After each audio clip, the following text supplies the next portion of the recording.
بسم الله الرحمن الرحيم. اهلا وسهلا بكم في فقره جديده في قناه الكوره مع الجوكر. وطبعا يا اخوانا جمعه مباركه عليكم، وطبعا يعني جمعه مباركه على الجميع. وطبعا بنبتدي بخير بدايه، وهي الصلاه والسلام على رسول الله الكريم سيدنا محمد عليه افضل الصلاه والسلام. ويا حبيبي يا رسول الله. طبعا يا اخوانا صحينا النهارده على خبر مؤلم جدا لكل الشارع الكروي الرياضي، اهلاوي زملكاوي ملهاش دعوه. وهي وفاة اللاعب الخلوق الجميل طبعا لاعب محمد صبري، وطبعا كمان معلق في احدى برامج قناة النادي الزمالك. وفاته المنية الصبح طبعا اثر حادث، وربنا يرحمه رب ويدخله فسيح جناته. وطبعا يا اخوانا الحالات اللي زي دي ما فيهاش اهلي زمالك الكلام ده، كمان النادي الاهلي نعى، ورابطه الانديه نعت، واتحاد الكوره كمان نعى نادي الزمالك.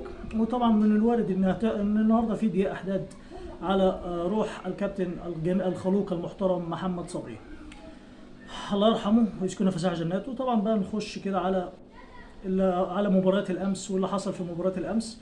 طبعا يا اخوانا مفاجاه كبيره، الكونغو تضرب الكاميرون وتفوز عليها بهدف وحيد لتلتقي بموعد قوي جدا امام نيجيريا الفائزه على الجابون 3-1. كانت مباراه صعبه جدا مباراه نيجيريا امبارح، استمرت لوقت اضافي.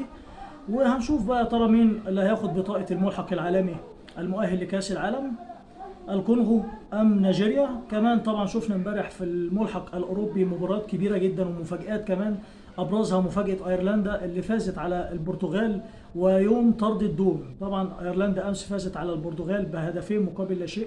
وطبعا مباراه شهدت كارت احمر لكريستيانو رونالدو. طبعا قلناها كريستيانو رونالدو باعد بتركيزه بقاله فتره بسبب برضه تصريحاته عن ميسي والمقارنه قلناها يا جماعه، اللي بيفرض المقارنه مش اللعيب نفسه، الجمهور والبطولات اللي حققها ده والبطولات اللي حققها ده.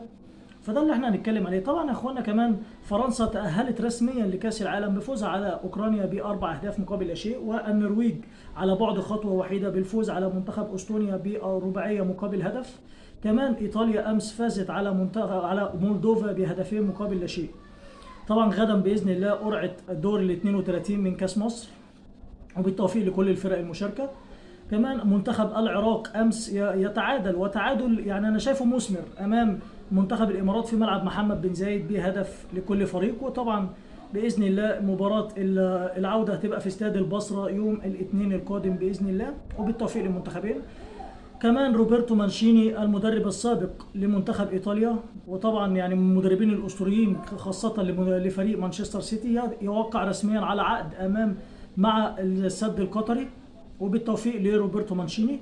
طبعا دي كانت كل اخبارنا. طبعا النهارده كمان منتخب مصر بعد قليل هيبقى الساعه 3 هيلاقي المنتخب السويسري. طبعا ده مباراه ناشئين تحت 17 سنه. وكمان الساعه 4 مباراه منتخب مصر به هيقابل منتخب الجزائر، والساعه 6 باذن الله منتخب مصر هيقابل منتخب الاوزبكي. وطبعا الفائز منهم هيلاقي الفائز امس منتخب ايران اللي فازت طبعا على كاف فيردي بركلات الجزاء.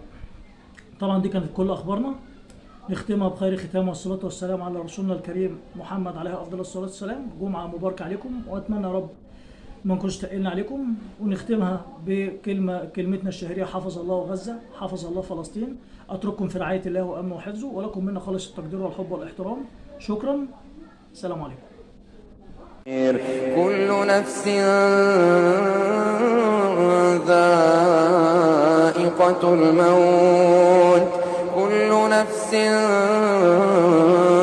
ذائقة الموت.